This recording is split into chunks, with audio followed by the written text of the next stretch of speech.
Indonesia dan Malaysia. Dua negara yang terletak di Asia Tenggara, dikenal dengan keindahan alamnya yang memukau, dan kekayaan sumber daya alam yang melimpah. Dua negara, kaya akan sumber daya alam, hutan hijau yang subur, sumber daya alam yang melimpah, dan rig minyak yang tersebar di berbagai lokasi. Keduanya dianugerahi cadangan minyak dan gas yang besar. Dari pengeboran minyak hingga ekstraksi gas alam, sumber daya ini menjadi tulang punggung ekonomi mereka. Dari kekayaan ini, muncullah dua raksasa energi, Pertamina dan Petronas. Pertamina, jagoan Indonesia. Petronas, kebanggaan Malaysia. Kedua perusahaan ini tidak hanya menjadi simbol kekuatan ekonomi, tetapi juga kebanggaan nasional. Perusahaan-perusahaan ini menjadi bahan bakar negara mereka. Mereka menggerakkan ekonomi. Dengan ribuan karyawan yang berdedikasi, mereka memastikan operasi berjalan lancar dan terus berkontribusi pada pertumbuhan ekonomi. Mereka berdampak pada kehidupan jutaan orang, dari pekerja di sektor energi hingga masyarakat perkotaan di Indonesia dan Malaysia, dampak mereka sangat luas. Tapi kisah mereka berbeda. Jalan mereka berbeda. Satu, bergulat dengan masalah internal. Pertamina menghadapi berbagai tantangan internal yang mempengaruhi operasional dan strategi mereka. Yang lainnya, dengan percaya diri melangkah ke panggung global. Petronas dengan visi globalnya terus memperluas jangkauan dan pengaruhnya di pasar internasional.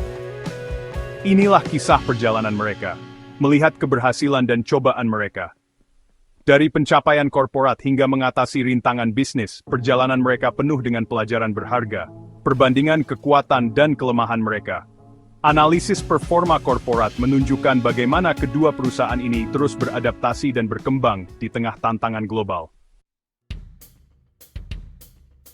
Pertamina, lahir tahun 1968, bangkit dari abu penjajahan, bertugas menyatukan industri yang terpecah-pecah. Pertamina menjadi penjaga kemandirian energi Indonesia. Petronas, adik yang lebih muda, berdiri tahun 1974. Petronas mewarisi kondisi yang lebih menyatu. Negara yang lebih kecil, tetapi dengan ambisi besar.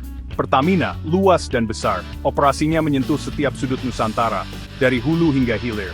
Petronas, lebih fokus, lebih lincah, memanfaatkan kekuatannya di pasar global yang kompetitif. Di atas kertas, perbedaan mereka sangat jelas. Petronas dan Pertamina, dua raksasa energi dari Asia Tenggara, memiliki kinerja keuangan yang sangat berbeda. Mari kita lihat lebih dalam angka-angka yang menceritakan kisah ini. Petronas, secara konsisten, mengungguli Pertamina dalam berbagai aspek. Dari pendapatan hingga keuntungan, Petronas selalu berada di depan. Pada tahun 2024, Petronas mencatatkan pendapatan melebihi 70 miliar dolar. Angka ini menunjukkan pertumbuhan yang signifikan dibandingkan tahun-tahun sebelumnya. Sementara itu, Pertamina tertinggal di belakang dengan pendapatan sekitar 50 miliar dolar. Meskipun ini bukan angka yang kecil, perbedaannya cukup mencolok. Perbedaan ini tercermin dalam keuntungan mereka. Petronas berhasil mencatatkan keuntungan yang jauh lebih besar dibandingkan Pertamina.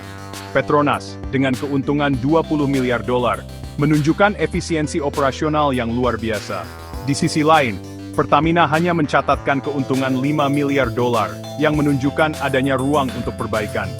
Bahkan dalam hal aset, Petronas memimpin dengan nilai yang jauh lebih tinggi. Petronas memiliki lebih dari 150 miliar dolar dalam bentuk aset, dibandingkan dengan 100 miliar dolar yang dimiliki Pertamina. Ini menunjukkan kekuatan finansial dan kapasitas investasi yang lebih besar. Angka-angka ini memberikan gambaran yang jelas tentang perbedaan kinerja kedua perusahaan. Petronas, dengan pendapatan, keuntungan dan aset yang lebih besar, menunjukkan keunggulan yang signifikan. Petronas lebih menguntungkan, operator yang lebih efisien, dan memiliki kapasitas untuk terus tumbuh dan berkembang di masa depan. Pertamina, meskipun memiliki potensi besar, perlu melakukan berbagai langkah strategis untuk mengejar ketertinggalan. Perjalanan Pertamina tidak lepas dari bayang-bayang. Skandal korupsi, tema yang berulang, penggelapan, penyuapan, dan penyimpangan pengadaan. Skandal-skandal ini menguras sumber daya. Mereka mengikis kepercayaan publik. Mereka mencoreng citra perusahaan. Perjuangan internal ini telah menghambat Pertamina, mengalihkan perhatian dari bisnis inti, menciptakan ketidakstabilan dan ketidakpastian. Ini telah mempengaruhi kemampuannya untuk bersaing. Bagian 5, Petronas menggapai dunia. Petronas, sebaliknya, telah memetakan jalur yang berbeda.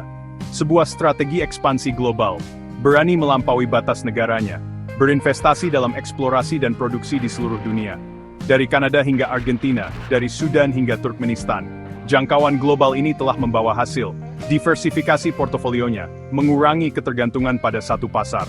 Petronas telah menjadi pemain energi global. Bagian 6. Pertempuran kandang Pertamina. Sementara Petronas berekspansi secara global, Pertamina menghadapi tantangan di dalam negeri. Munculnya pengecer bahan bakar independen, meningkatnya persaingan di sektor hilir. Pasar Indonesia, yang dulunya merupakan basis kuat Pertamina, menjadi semakin ramai. Persaingan ini memaksa Pertamina untuk beradaptasi, untuk meningkatkan efisiensi, untuk meningkatkan layanan pelanggan, untuk berinovasi dan mendiversifikasi penawarannya. Bagian 7, masa depan energi. Lanskap energi global sedang berubah. Dunia sedang bertransisi ke sumber yang lebih bersih dan berkelanjutan. Energi terbarukan sedang meningkat. Bahan bakar fosil menghadapi pengawasan yang semakin ketat. Baik Pertamina maupun Petronas harus beradaptasi dengan kenyataan baru ini. Ini membutuhkan investasi dalam teknologi baru, eksplorasi sumber energi alternatif, pergeseran dari model bisnis tradisional. Bagian 8, pertanyaan kepemimpinan. Jawabannya mungkin terletak pada kepemimpinan. Petronas, dengan rekam jejaknya yang konsisten, tata kelola perusahaan yang kuat, fokusnya pada inovasi dan keberlanjutan. Petronas tampaknya berada dalam posisi yang lebih kuat. Pertamina, bagaimanapun, memiliki potensi untuk mengejar ketinggalan, sumber dayanya yang luas, lokasi strategisnya, komitmennya terhadap keamanan energi nasional. Tetapi Pertamina perlu mengatasi tantangan internalnya, untuk mereformasi budaya perusahaannya, untuk mendatangkan kembali kepercayaan publik. Bagian 9. Apa yang ada di depan? Masa depan Pertamina dan Petronas terkait erat dengan masa depan energi. Kedua perusahaan ini telah menjadi pilar dalam industri energi selama beberapa dekade. Namun, dengan perubahan iklim dan kebutuhan akan energi yang lebih bersih, mereka menghadapi tantangan baru yang belum pernah terjadi sebelumnya. Keberhasilan mereka penting bagi kemakmuran negara mereka. Mereka tidak hanya menyediakan energi, tetapi juga lapangan kerja dan stabilitas ekonomi. Setiap keputusan yang mereka buat dapat mempengaruhi jutaan orang. Pilihan yang mereka buat hari ini akan memiliki konsekuensi yang luas. Bagi karyawan mereka, bagi pelanggan mereka, bagi planet ini. Ini adalah titik kritis. Mereka harus menyeimbangkan antara kebutuhan saat ini dan masa depan yang berkelanjutan. Saatnya untuk keputusan yang berani. Keputusan yang tidak hanya menguntungkan perusahaan, tetapi juga masyarakat luas. Mereka harus berinovasi dan beradaptasi dengan cepat untuk tetap relevan di pasar global yang terus berubah. Saatnya untuk kepemimpinan yang visioner. Dunia sedang menonton, taruhannya tinggi. Masa depan tidak pasti. Namun, dengan kepemimpinan yang tepat, mereka dapat mengubah tantangan menjadi peluang. Tetapi satu hal yang jelas, perjalanan kedua raksasa energi ini masih jauh dari selesai. Mereka memiliki potensi untuk memimpin transisi energi global dan menciptakan masa depan yang lebih cerah dan berkelanjutan untuk semua.